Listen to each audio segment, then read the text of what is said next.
Hi friends, welcome to Valparai சமையல்.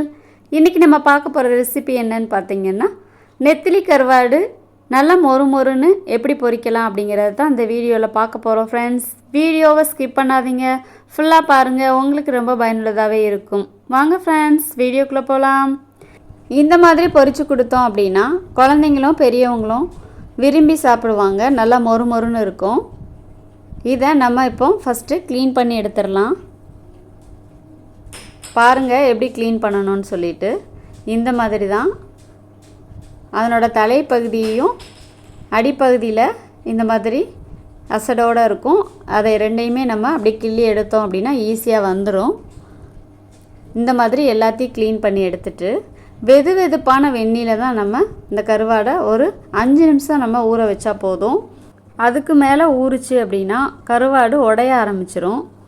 அதனால் 5 நிமிஷமே போதுமானதாக இருக்கும். இதை இப்போ நல்லா வாஷ் பண்ணி எடுத்துடலாம். வாஷ் பண்ணும்போது பார்த்திங்கன்னா இந்த இடத்துல கொஞ்சம் அசடு இருக்கும். அதையுமே நம்ம இந்த மாதிரி லேசாக எடுத்து விட்டு க்ளீன் பண்ணிட்டோம் அப்படின்னா நல்லா ஆயிரும். பாருங்கள், இந்த மாதிரி க்ளீன் ஆனதுக்கப்புறம் ஒரு 4 டைம் நம்ம நல்லா வாஷ் பண்ணி எடுத்துடணும். அப்போ தான் அதில் உள்ள மண் எல்லாமே வெளியில் வந்துடும். இப்போது நல்லா வாஷ் பண்ணி எடுத்தாச்சு. பாருங்கள், நல்லா க்ளீனாக இருக்குது.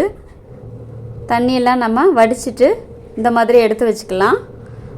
அடுப்பில் ஒரு பாத்திரத்தை வச்சுட்டு நல்லா ஹீட் ஆனதுக்கப்புறமா ஒரு 25 ml ஆயில் சேர்த்துக்கலாம். சேர்த்துட்டு பூண்டை ஒரு 3 பல் பூண்டு இடித்து சேர்த்துக்கணும். இந்த ஃப்ளேவர் ரொம்பவே சூப்பராக இருக்கும். அதனால் நம்ம இந்த பூண்டை சேர்த்துக்கலாம். பூண்டு இந்த எண்ணெயிலே நல்லா வதங்கட்டும்.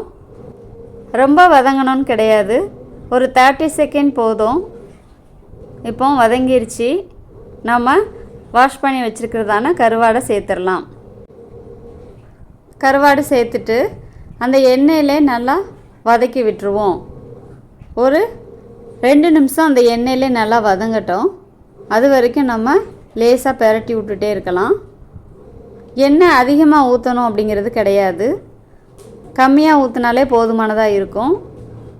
நீங்கள் இதை விட அடி கனமான பாத்திரம் கூட யூஸ் பண்ணிக்கலாம். உங்களுக்கு டக்குன்னு குக்காகி வந்துடும். இப்போ 2 மினிட்ஸ் ஆச்சு. அந்த எண்ணெயிலே கொஞ்சம் வெந்து வந்திருக்கு.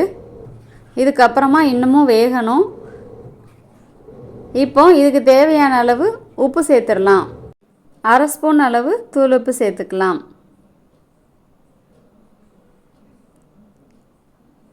கூடவே ஒரு 1/4 ஸ்பூன் அளவு மஞ்சள் தூள் சேர்த்து நல்லா கலந்து விட்டுடலாம். ஹீட்டை மீடியம் ஃப்ளேமில் வச்சுக்கோங்க. அப்பப்போ இந்த மாதிரி நம்ம கலந்து விட்டுட்டே இருக்கணும்.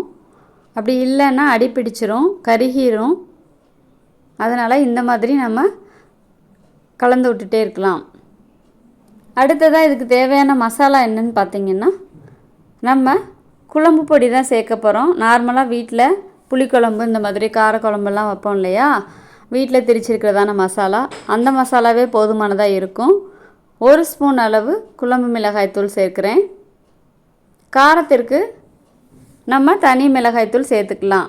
ஏன்னா குழம்பு மிளகாய்த்தூளில் காரம் அதிகமாக இருக்காது. அதனால் தனி மிளகாய்த்தூள் உங்களோட தேவைக்கு ஏற்ப கூட்டியோ குறைச்சோ சேர்த்துக்கோங்க. நான் ஒரு 1/2 ஸ்பூன் அளவு மிளகாய்த்தூள் சேர்க்குறேன். இதையும் நல்லா கலந்து விட்டுறலாம். கலந்து விட்டுட்டு ஹீட்டை ஓரளவுக்கு கொஞ்சம் கூட்டி வச்சுக்கோங்க. கூட்டி வச்சுட்டு இந்த மாதிரி கிளறி விட்டுட்டே இருங்க. ஒரு 5 நிமிஷம்தான். நமக்கு இந்த கருவாடு நல்லா மொறு மொறுன்னு வெந்து வந்துடும். அப்பப்போ இந்த மாதிரி கிளறி விட்டுட்டே இருந்துட்டு நீங்கள் ஃப்ரை பண்ணிகிட்டே இருங்க. ஒரு 5 மினிட்ஸில் அழகாக குக்காகி மொறு மொறுன்னு நமக்கு நெத்திலி கருவாடு ரெடி ஆயிரும். பாருங்கள், இப்போ ஒரு 3 நிமிஷம் ஆச்சு. 3/4 பதத்திற்கு நல்லா வெந்து வந்துருச்சு. இனி ஒரு 2 நிமிஷம்தான் இந்த மாதிரி கலந்து விட்டுட்டே இருக்கலாம். நல்லா ஃப்ரை ஆகி வந்துடும். பாருங்கள், இப்போ நம்மளோட நெத்திலி கருவாடு வறுவல் ரெடி ஆயிடுச்சு.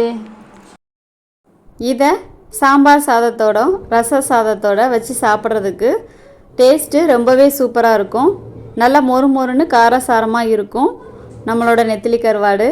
இந்த மாதிரி நீங்களும் உங்கள் வீட்டில் ஒரு முறை கண்டிப்பாக ட்ரை பண்ணி பாருங்கள். ட்ரை பண்ணி பார்த்துட்டு எப்படி வந்துச்சுன்னு சொல்லிவிட்டு கமெண்டில் சொல்லுங்கள். ஃப்ரெண்ட்ஸ், நம்ம சேனலை சப்ஸ்கிரைப் பண்ணாதவங்க சப்ஸ்கிரைப் பண்ணிக்கோங்க. கூடவே பெல் ஐக்கானையும் கிளிக் பண்ணிக்கோங்க. அப்போ தான் நான் போடுற வீடியோ உங்களுக்கு உடனுக்குடனே நோட்டிஃபிகேஷனில் கிடைக்கும். இந்த வீடியோ உங்களுக்கு பிடிச்சிருந்துச்சுன்னா உங்களோட ஃப்ரெண்ட்ஸ் அண்ட் ஃபேமிலிக்கு ஷேர் பண்ணுங்கள். எங்களோட வால்பாறை சமையலுக்கு மறக்காமல் சப்ஸ்கிரைப் பண்ணுங்கள். மீண்டும் அடுத்த வீடியோவில் சந்திக்கலாம். பாய். தேங்க்ஸ் ஃபார் வாட்சிங்.